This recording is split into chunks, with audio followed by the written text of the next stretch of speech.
Hey guys, I'm back again with another review of Classic Doctor Who. This episode is actually not. This actually isn't another Sixth Doctor or another Seventh Doctor story.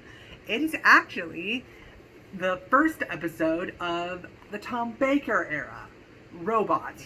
And whilst yes, I have seen Tom Baker's work in I saw Tom Baker in the Day of the Doctor, as well as the reconstruction of the episode of Shada, which I actually will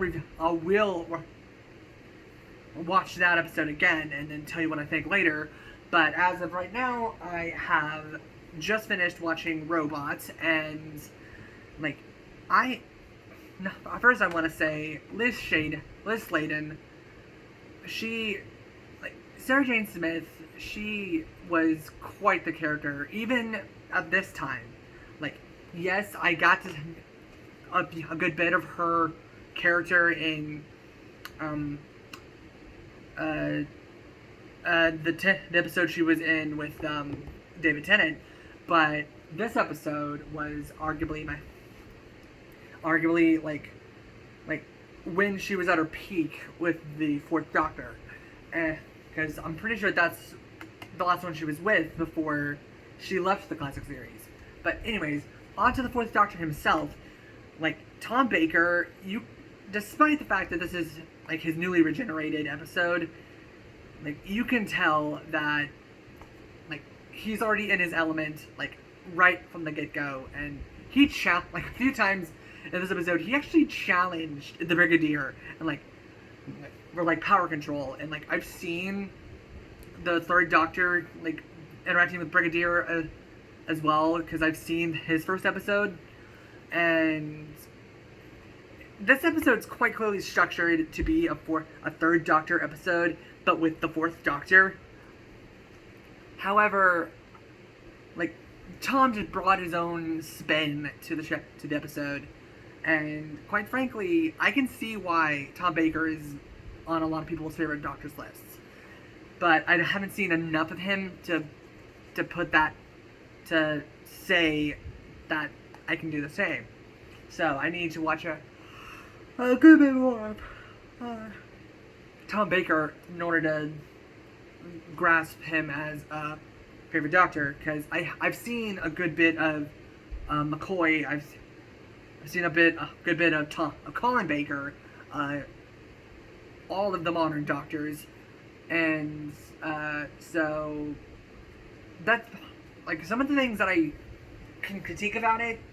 Like the robot itself seemed like it was like another version of like a Cyberman story, except that it's not like a converted former human with its emotions and feelings taken away, but like it it had emotion and feeling. So like like by the way, I'm gonna mention this like, before I get too into that. The puppet that they use for the robot, like that. I mean, for the time, that was probably like really high end, but then again, really high end for what the time had. However, like I know that classic Doctor Who, like back way back then, like didn't have like that good of a budget. Like it didn't have that good of a budget when it came back compared to what it does now. But the like you can tell like the fourth episode like has an entire segment of like the robot picking Sarah Jane up and placing her on a rooftop. You can tell that that's quite clearly bad green screen, but like for the time, I imagine that was high end. So I have to think of like what it was for that time. So compared to what we have now, we'd be kind of like comparing, let's see,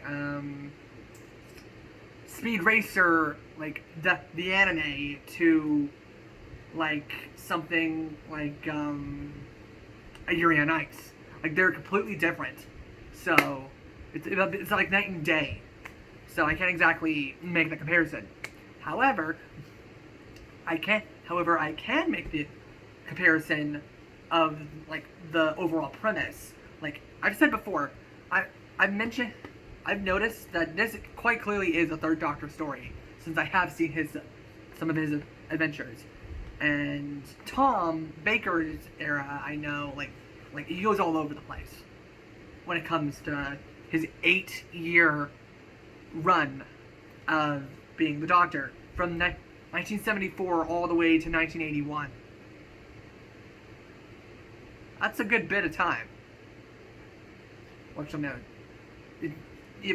I'm not trying to do the math here. You guys know how long time that is. If you're fans of Tom Baker's run, you know. But other than that, like it's a classic. People want to change a new world order. They get their hands on a weapon.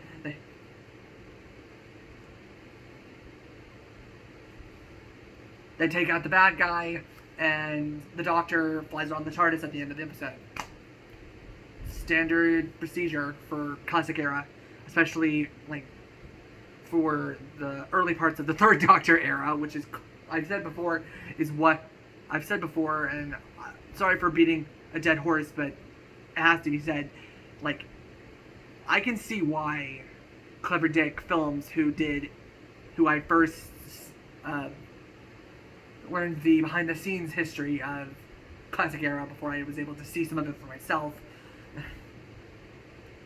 And also, if you're not subscribed to him, go subscribe to him. Go subscribe to him. I'm not going to put his link anywhere because I don't know how to do that. But, yeah, that's basically, like, that's the only thing I can really say for it. And, like, I can see why Tom Baker is considered a great Doctor. I just can't put him on my favorites list until I've seen more of him. Same goes for Peter Davison. Like, I can see why he's considered a great Doctor, but I can't put him on a favorite. So, until next time, thank you guys for watching. Thank you guys again for watching. Later today, I'll be posting, well, I don't know about later today, but maybe tomorrow, I'll be posting a Silver Nemesis. I'll be posting a review on Silver Nemesis, which is back to the 7th Doctor, and again, that's all I have. That's all basically for now. Thank you guys for watching, and I'll see you guys when I see you. Bye.